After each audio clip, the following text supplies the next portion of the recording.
Hello everyone good morning welcome करछि मु मोर आउ गोटे मिनी ब्लॉग को एमती भी आज मोर ड्यूटी जीवाको बहुत लेट हो जाइतिला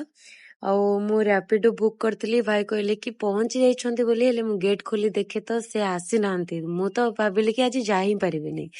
तो देखे से फ्रंट रे अछंती टिके आगु पळै जाइछंती मते कॉल करे डाकिबाको पड़ला तांको ଆଉ ହଁ ଏ ଭିଡ ଦେଖି ଜଣା ପଡି ଯାଉଥିବ ଯେ ଆଜି କୋଉ ବାର ତ ଏସବୁ ଭିତରେ ମୁଁ ଆସି ପହଞ୍ଚି ଯାଇଥିଲି ମୋ ହସ୍ପିଟାଲରେ କାହିଁକି କେଜାଣି ଆଜି ଏତେ ମତେ ଫ୍ରେଶନେସ୍ ଫିଲ୍ ହଉଥିଲା ଦେଖାଯାଉ ଡ୍ୟୁଟିଟା କେମିତି ଯାଉଛି 6 hour later. ମୋର ଡ୍ୟୁଟି ସରି ଯାଇଥିଲା ଆଉ ମୁଁ ପଳେଇ ଆସିଥିଲି ଲିଫ୍ଟ ପାଖେ ଯିବି ବୋଲି ଦେଖନ୍ତୁ ମ୍ୟାଜିକ କରି ଲିଫ୍ଟ ଖୋଲିଛି ମୁଁ ଏମିତି ସେମିତି ଲିଫ୍ଟ ଖୋଲି ପାରେନି ନା ବାଇ ମ୍ୟାଜିକରେ ମୁଁ ଲିଫ୍ଟ ଖୋଲେ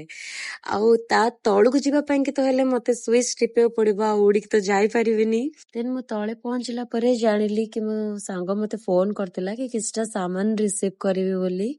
ଯେହେତୁ ସେ ଘରକୁ ଯାଇଥିଲା ଆଣ୍ଟି କିଛି ନା କିଛି ପଠାନ୍ତି ସେ ଘରକୁ ଗଲେ ମୋ ପାଇଁ କିଛି ନା କିଛି ପଠେଇଥାନ୍ତି ଆଉ ସେ ଭାବିଥିଲା କି ମୁଁ ଖୁସି ହେଇଯିବି ତାକୁ ଦେଖି ନା ଆଣ୍ଟି କଣ ପଠେଇଛନ୍ତି ମତେ ସେଇଟା ଦେଖିବା ପାଇଁ ବହୁତ ଇଣ୍ଟରେଷ୍ଟ ଥିଲା ଦେନ୍ ତା ସହିତ କିଛି ଟାଇମ ସ୍ପେଣ୍ଡ କରିଥିଲି ସେଠି ଆଉ କଥାବାର୍ତ୍ତା ହେଇକି ସେତିକି ଭିତରେ ମୁଁ ରାପିଡୋ ବି ବୁକ୍ କରିଦେଇଥିଲି ଲେଟ୍ ବି ହଉଛି ରୁମକୁ ଆସିବା ପାଇଁ ଆଉ ମୁଁ ଯିବା ଆସିବା ପାଇଁ କି ନର୍ମାଲି ରାପିଡୋ ଓଲା ହିଁ ୟୁଜ୍ କରେ ଆଉ ଏଇଟା ତ ମତେ ଖୁସି ଲାଗିଲା କି ଆଫ୍ଟରନୁନର ଲଞ୍ଚ ବନେଇବାକୁ ପଡିବନି ଯାଉ ଖାଇବା ଆସିକି ଅଟୋମେଟିକ ମୋ ପାଖରେ ପହଞ୍ଚି ଯାଇଛି ଧନ୍ୟବାଦ ତ ସାଙ୍ଗକୁ ଦେବିନି ଆଣ୍ଟିଙ୍କୁ ଦେବି ସେତିକି ଭିତରେ ଗାଡି ଆସି ପହଞ୍ଚି ଯାଇଥିଲା ଆଉ ମୁଁ ବାହାର ପଡିଥିଲି ରୁମକୁ